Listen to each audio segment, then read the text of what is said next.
বাজেটের আগে কমেছিল, বাজেটের পর ফের বাড়ল গ্যাসের দাম। কত দাম কলকাতায়? 23শে জুলাই পূর্ণাঙ্গ বাজেট পেশ করেন অর্থমন্ত্রী নির্মলা সীতারামন। তৃতীয় মোদী সরকার গঠনের পর এটাই প্রথম পূর্ণাঙ্গ বাজেট পেশ হলো। এই বাজেট পেশ হবার আগে বাণিজ্যিক গ্যাসের দাম অনেকটাই কমে গিয়েছিল। এবার বাজেটের পর বাড়তে চলেছে সেই গ্যাসের দাম। প্রতি মাসে 1 তারিখে রান্নার গ্যাসের নতুন দাম প্রকাশ করা হয়। কখনো দাম বাড়ে বা কমে, কখনো আবার অপরিবর্তিত থাকে।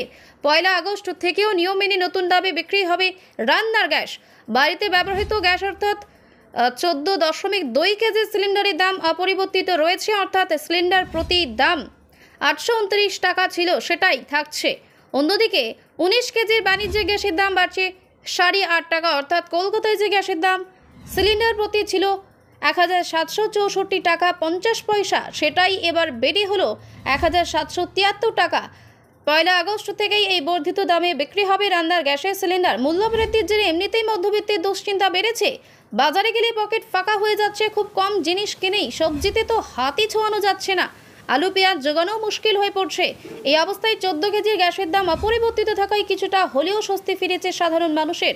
উল্লেখ্য, গত জুলাই মাসের শুরুতে 14.2 কেজি সিলিন্ডার দাম অপরিবর্তিত ছিল, তবে বাণিজ্যিক গ্যাসের দাম কমে গিয়েছিল সিলিন্ডার প্রতি 31 টাকা করে।